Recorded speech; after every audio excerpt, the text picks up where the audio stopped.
Hello बच्चों, कैसे हैं आप लोग। आज हम लोग नए टॉपिक के बारे में पढ़ेंगे जिसका नाम डेंसिटी है। अब डेंसिटी क्या होता है उसके बारे में थोड़ा डिटेल में हम लोग जानते हैं। ये जो वर्ड है डेंसिटी, इससे बहुत बच्चों को कन्फ्यूज़न होती है, पर ये होता क्या है?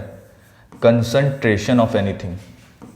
क्या होता है बेटा? Concentration of anything. कंसंट्रेशन मतलब क्या होता है? मैं एग्जांपल लेता हूँ। हम 3 स्टेट्स के बारे में पढ़ते हैं, सॉलिड, लिक्विड, गैस। अब मैं ऐसा वॉल्यूम ले रहा हूँ कि वॉल्यूम क्या होता है बेटा? कोई एरिया जिसमें हमारे नंबर ऑफ मॉलिक्यूल्स प्रेजेंट है। जैसे एग्जांपल के तौर में आपने 2 लीटर वाली कोल्ड ड्रिंक की बॉटल ली, तो उसमें हमारा क्या 2 लीटर के molecules of cold drink present रहते हैं। वैसे ही मैं 3 केस ले रहा हूँ, सॉलिड, लिक्विड एंड गैस।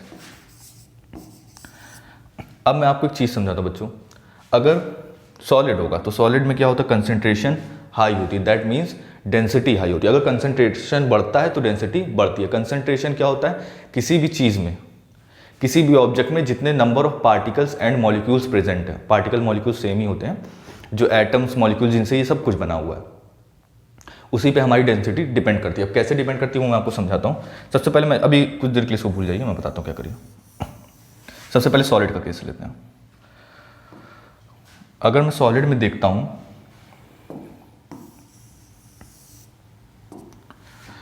मान लीजिए कोई रॉड है, आयरन रॉड है, इसकी डेंसिटी हाई होगी। अब डेंसिटी का मतलब क्या, थोड़ा और डिटेल में समझते हैं कि जो हमारे पार्टिकल्स मॉलिक्यूल्स हैं उनके बीच में गैप नहीं होगा।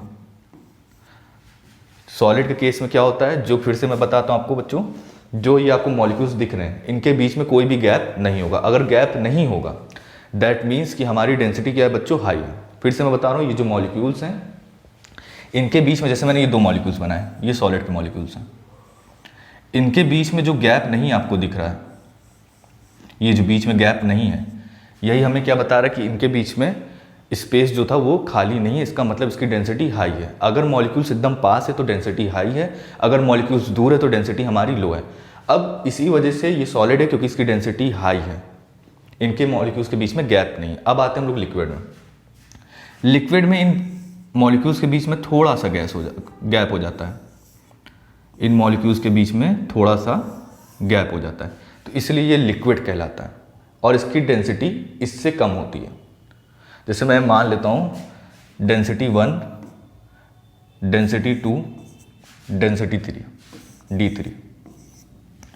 इनमें सबसे ग्रेटर किसकी डेंसिटी होगी? सॉलिड की, देन लिक्विड की। अब गैस में आते हैं। गैस में ये जो मॉलिक्यूल्स होते हैं ये बहुत ही दूर होते हैं, तभी इसकी डेंसिटी क्या होती है बच्चों? गैस की लो होती है। गैस की डेंसिटी कैसी होती है? लो होती है। क्यों लो होती है? उसके पीछे का रीज़न क्या है?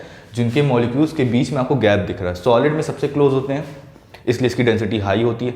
फिर आते हैं लिक्विड में, इसमें थोड़ी मॉलिक्यूल्स की डेंसिटी कम होती है कंपेयर टू सॉलिड, क्योंकि इनके मॉलिक्यूल्स के बीच में देखिए इतना स्पेस आपको दिख रहा है। अब उसके बाद हम लोग आते हैं गैस में। गैस में ये स्पेस आप खुद देखेंगे बहुत ज़्यादा बढ़ गया, और ये जो स्पेस बढ़ गया इसी की वजह से ये बच्चों क्या कहलाता है? गैस, क्योंकि इसकी डेंसिटी सबसे कम है तीनों केसेस में। आई होप आप लोगों को समझ में आया होगा। और डिटेल में इस वीडियो के बारे में आप जानना चाहते हैं तो आप कमेंट करिएगा, मैं और आपको डिटेल में बताऊंगा। थैंक यू बच्चों।